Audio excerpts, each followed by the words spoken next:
My job in Iraq, I was an operations officer on the civil affairs team.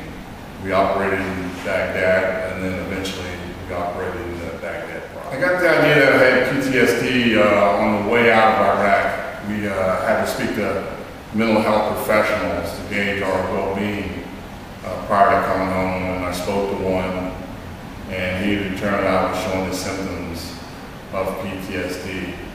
But it didn't really hit home until an incident happened with my son, who was a little bit over 2 years old at the time. And what had happened is that he had a habit, when he was in the car, he would take off his shoes. And one day when we got home, he couldn't find his shoes. And I just exploded on him. And I was yelling at him, screaming at him to find his shoes. And all I remember is his eyes getting big as dinner plates. And I knew then that there was something going on that wasn't right. There's a particular incident that happened to me over in Iraq. Surprisingly, it was a non-violent episode. And what had happened was that my team, we were out surveying a fire station up in the Qadamiyah section of Baghdad one day. And it turned out basically being a shelter, not a fire station. But anyway, when we were up there on site, I put out the security as we were required to do so.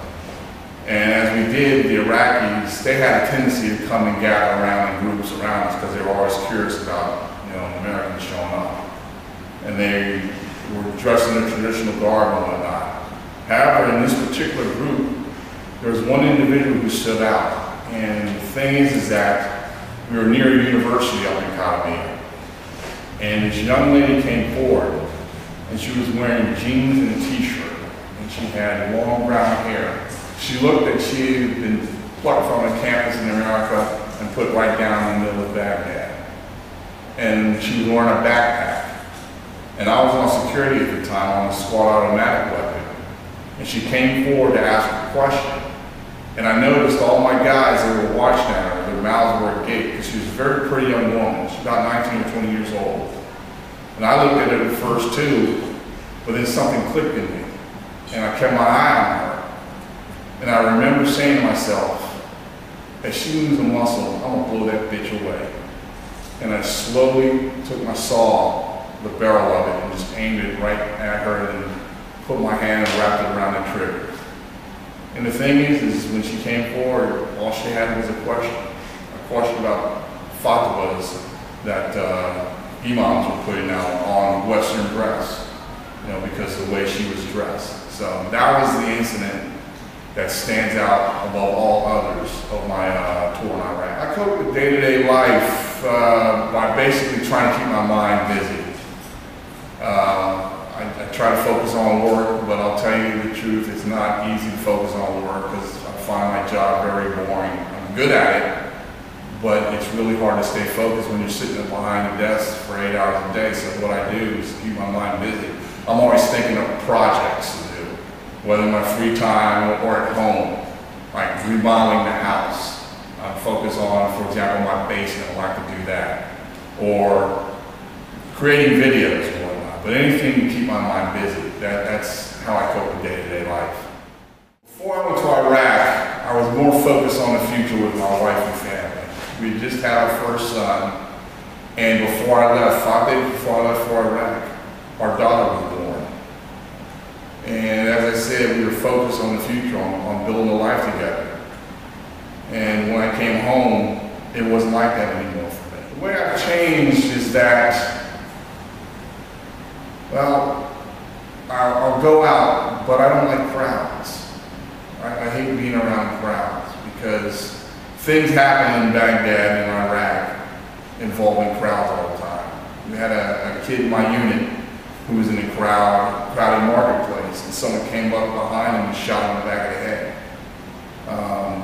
Whenever I'm in a meeting at work, for example, I'll make sure I sit so I can observe the doorway, or I don't like sitting in front of a window. Or if I'm out to eat dinner at a restaurant or go to the movies, I look for the exit door, or I'm watching people coming into the restaurant. And I'll point out to my wife, look at this guy who just came in. I'm always on work, making sure something's not going to happen. Biggest thing that helped me readjust is my wife and family. They've been there for me. I've helped them out. Or I should say, they've helped me out. They've stood by my side.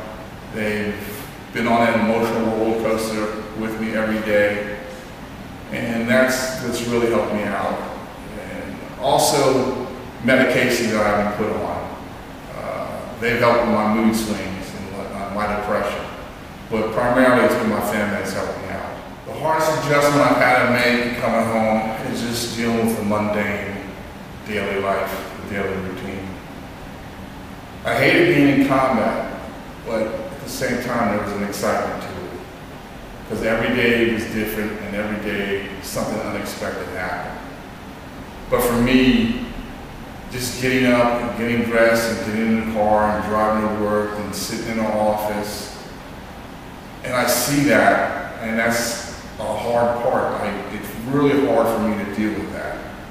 But I have to because I focus on my family now.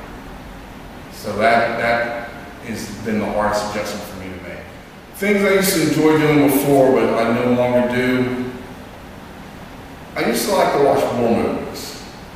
But since I've been home, especially movies about Iraq and Afghanistan, I won't watch them. I won't watch documentaries about Iraq or Afghanistan.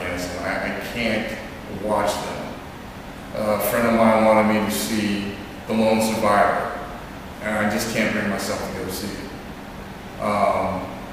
Fireworks displays. I despise fireworks displays because of explosions and going off. And you see the fireworks going off, and they look like tracer rounds to me. So that's just really been the hardest part for me, dealing with those types of situations.